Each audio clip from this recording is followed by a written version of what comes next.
Boa noite, bem-vindo. Aumenta a tensão em torno do Irão. A Agência Internacional de Energia Atómica declarou que Teherão violou os termos do acordo com a comunidade internacional. Vejamos os títulos desta edição. Irão viola limite de 300 kg de urânio enriquecido autorizado a manter pelo acordo nuclear assinado em 2015 com o grupo dos 5 mais a União Europeia. O Parlamento de Hong Kong invadido por manifestantes, protestos contra o governo regional degeneram em confrontos com a polícia.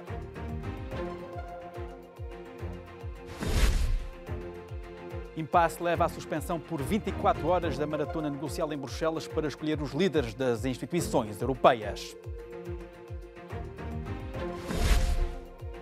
O comandante do Sea-Watch 3 comparece perante um juiz. Carola Rackete está a ser investigada por alegada ajuda à imigração ilegal.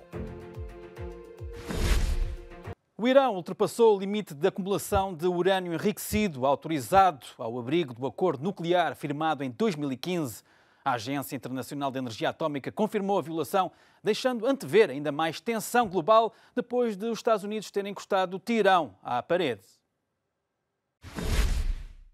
O prenúncio de um agravamento do braço de ferro internacional. O Irão já tinha ameaçado responder à reposição de sanções norte-americanas e à retirada dos Estados Unidos do acordo nuclear assinado em 2015. A quebra do limite de 300 kg de urânio pouco enriquecido, confirmada pelo chefe da diplomacia iraniana, pretende servir, acima de tudo, como uma mensagem de alerta para o que pode vir. As ações por parte dos europeus não foram suficientes. Por isso, a República Islâmica do Irão vai seguir em frente com os planos, conforme tinha sido anunciado previamente.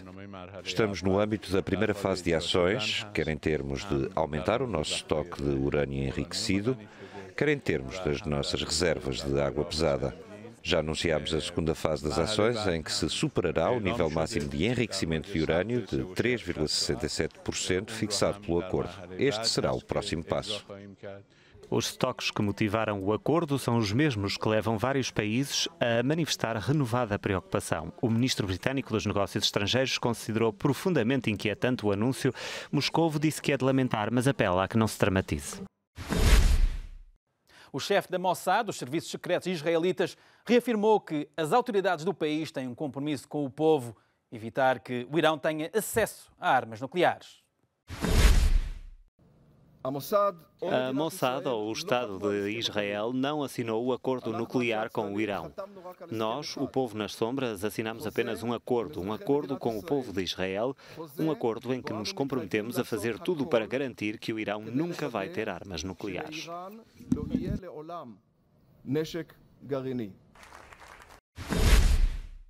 O Parlamento de Hong Kong foi invadido por manifestantes, apesar dos esforços da polícia, que recorreu a gás lacrimogéneo e gás-pimenta para impedir a investida. Milhares de pessoas manifestaram-se nas ruas em prol da democracia, assinalando o 22º aniversário da passagem da administração do território para a China. Polícias e manifestantes envolveram-se esta segunda-feira em confrontos em Hong Kong, após centenas de pessoas terem invadido o edifício do Conselho Legislativo local. As autoridades recorreram a gás lacrimogéneo para dispersar a multidão de milhares de pessoas que se encontrava nos arredores da sede do governo. Um grupo de centenas de manifestantes invadiu o edifício, destruindo quadros, mobiliário e pintando as paredes com grafite. Alguns penduraram uma antiga bandeira dos tempos coloniais no dia em que se assinalou o 22º aniversário da entrega da soberania do território à China. Hong Kong tem sido nos últimos meses palco de manifestações e protestos, maioritariamente pacíficos. Em causa estão propostas para alterar a lei da extradição, que permitiria ao governo regional extraditar suspeitos de crimes para a China continental. O executivo de Carrie Lam apelou de imediato ao fim da violência, afirmando ter suspendido todo o trabalho sobre a polémica lei, garantindo que a legislação cairá automaticamente em julho do próximo ano. Os manifestantes continuam a exigir a demissão da chefe do governo. Pequim tem sido criticado por vários países ocidentais. O governo britânico expressou o apoio inabalável do seu país a Hong Kong. Igual a si própria, a União Europeia está com dificuldades em decidir quem vai ser o sucessor de Jean-Claude Juncker e dos responsáveis de outras instituições. Muitos egos e interesses políticos estão em causa depois das eleições europeias de 26 de maio. A nova ronda negocial foi suspensa esta segunda-feira em Bruxelas. Cansados e frustrados, os chefes de Estado e de Governo da União Europeia vão fazer uma pausa até terça-feira de manhã, em Bruxelas, na batalha para chegar a consenso sobre os nomes dos futuros líderes das instituições comunitárias. A terceira tentativa, iniciada no domingo ao final do dia, foi suspensa ao final da manhã de segunda-feira para alívio de alguns líderes. Eu não dormi de todo. Amanhã vamos retomar, porque hoje não íamos chegar a acordo. É uma decisão muito importante escolher os líderes dos cargos de topo. Regressados da Cimeira G20 no Japão, os líderes da França e da Alemanha, entre outros, tinham chegado a acordo para dar a presidência não ao Partido Popular Europeu, que ganhou as eleições, mas ao candidato principal dos socialistas, o holandês Frans Timmermans. Mas a oposição foi muito forte por parte de países ultraconservadores, nomeadamente Itália e Polónia, o que irritou muito o presidente francês. Bom, terminamos por hoje com um verdadeiro fracasso. Não foi possível ter resultados e penso que é uma imagem muito negativa que damos do Conselho Europeu e da Europa. Ninguém pode estar satisfeito com o que não se alcançou ao fim de tantas horas. Em causa está compatibilizar critérios políticos, geográficos, demográficos e de paridade homem-mulher. A decisão pode ser tomada por maioria qualificada, pelo menos 21 dos 28 países que representam pelo menos 65% da população. Mas o ideal seria a unanimidade, disse Merkel. Há que questionar se numa Europa com 440 milhões de pessoas queremos efetivamente alienar 100 milhões delas, mesmo que tal seja legalmente possível. É melhor gastar mais um pouco de tempo e tentar chegar a acordo entre os vários países. Os trabalhos recomeçam às 10 horas da manhã, hora de Lisboa. O primeiro-ministro português identificou o PPE e as forças que querem dividir a Europa como responsáveis pelo impasse na escolha dos futuros líderes das instituições da UE. Em Bruxelas está a nossa correspondente Isabel Marques da Silva. Entre os 6 negociadores principais escolhidos pelo Conselho Europeu está o primeiro-ministro de Portugal, que se tem desdobrado com o homólogo espanhol Pedro Sánchez para conseguir dar aos socialistas a presidência da Comissão Europeia a partir de 1 de novembro. Apesar de ser um dos líderes veteranos no Conselho e muito apreciado pela capacidade negocial em Bruxelas, António Costa saiu de mãos vazias, explicando aos jornalistas portugueses porque é que, e cito, tudo correu mal e o resultado é frustrante. Houve, infelizmente, algumas forças que se deixaram capturar por aqueles que querem dividir a Europa, a partir do grupo de Visegrado ou de posições como a do Sr. Salvini, e que, limitados por essas pressões, acabaram por ser incapazes de sustentar os acordos que foram sucessivamente sendo estabelecidos.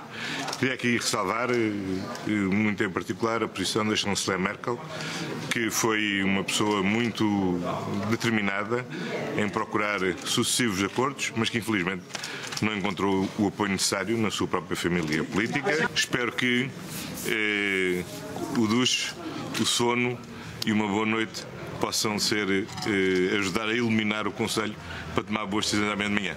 Até logo. Obrigado. Os líderes português e espanhol têm vindo a trabalhar sobretudo com os homólogos liberais da Holanda e da Bélgica e com os cristãos democratas da Croácia e da Letónia. A palavra final costuma caber à França e à Alemanha, que agora precisam de convencer também os pesos pesados Itália e Polónia. A comandante do Sea-Watch 3 foi ouvida por um juiz em Itália. Não foi formalmente acusada, mas enfrenta várias possíveis acusações. O ministro do Interior, Matteo Salvini, fala em atos de resistência. Carola Rackete decidiu atracar um navio humanitário em Lampedusa contra as ordens do governo italiano. Foi recebida com aplausos, mas agora enfrenta a justiça. Carola Rackete chega ao Tribunal de Agrigento para interrogatório. A capitã do navio humanitário Sea-Watch 3, de nacionalidade alemã e de 31 anos, está a ser investigada por ajuda à imigração ilegal e por resistência a oficiais e a navios de guerra. Foi ouvida esta segunda-feira, mas segundo um dos advogados de defesa, as acusações ainda não foram formalizadas, como o facto de ter apresentado resistência às autoridades e a violação de uma zona restrita de navegação. A capitã atracou um navio de resgate de migrantes sem autorização das autoridades em Lampedusa, depois de 17 dias de espera no mar e depois de ter declarado o estado de emergência a bordo. Tornou-se um símbolo da luta contra a política migratória de Matteo Salvini e foi recebida com aplausos por dezenas de pessoas no porto de Lampedusa, mas acabou por ser detida pelas autoridades. Os promotores de Agrigento pedem a confirmação da ordem de prisão e a proibição de permanência em território italiano, depois do desafio às ordens do governo do país, representado pelo vice-presidente e ministro do Interior. Através do Twitter, Matteo Salvini respondeu aos críticos da detenção da capitã, alegando um gesto de resistência. O ministro dos Negócios Estrangeiros da Alemanha, Heiko Maas, diz que a capitã do Sea-Watch 3 deve ser libertada porque se tratou de um ato humanitário e não de um ato criminoso. O caso Sea-Watch 3 transforma-se cada vez mais num evento internacional, também devido ao recente confronto entre a Alemanha e a Itália, numa altura em que as relações entre Itália e Bruxelas ainda estão abertas em várias frentes. A origem está nas palavras do presidente alemão, Steinmeier, que disse que é errado considerar Carola Rackete como uma criminosa, porque salvar vidas não é um crime, acrescentando ainda que a Itália é um dos países fundadores da União Europeia e que esperavam um comportamento diferente em relação ao caso Sea-Watch 3.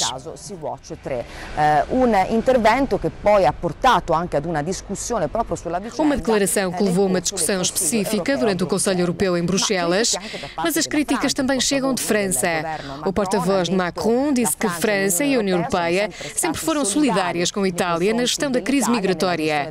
Portanto, o vice-primeiro-ministro, Matteo Salvini, está a explorar o caso para fins políticos.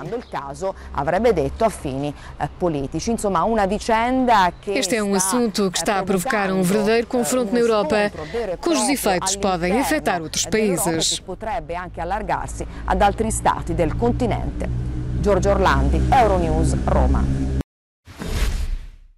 A ilha de Chipre pode ter sido pela primeira vez apanhada no fogo cruzado dos conflitos no Médio Oriente. Um míssil caiu numa zona a norte da capital, Nicósia, parte da autoproclamada República Turca de Chipre do Norte, e provocou um incêndio na floresta à volta. A explosão foi ouvida a quilómetros de distância. O impacto deu-se perto da cidade de Tashkent, também chamada Vuono, a 20 quilómetros da capital. As primeiras imagens sugerem tratar-se de um míssil russo, provavelmente disparado, tendo como alvo a Síria. Os programas anti-poluição estão suspensos no centro de Madrid. A capital espanhola volta a receber em força os automóveis poluentes que estavam proibidos de circular. Há quem esteja de acordo. Quem rejeita a medida da Câmara são os ecologistas.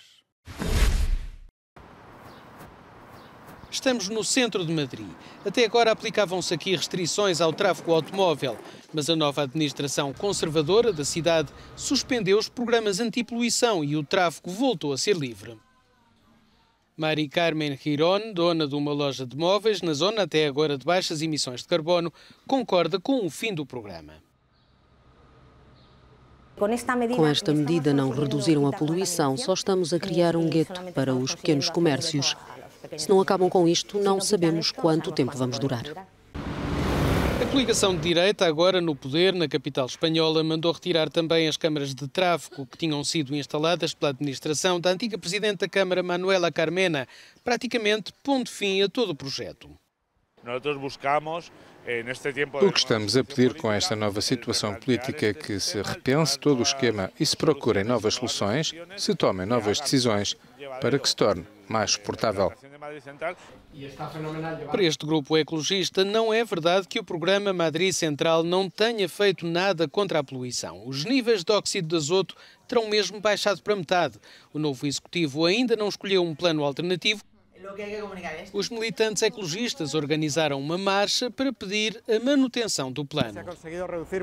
Conseguiu-se reduzir muitíssimo a poluição. O paradoxo é que nenhuma destas zonas de baixas emissões na Europa foi suspensa e vão suspender aquela que melhores resultados teve nos primeiros 6 meses. Não faz qualquer sentido.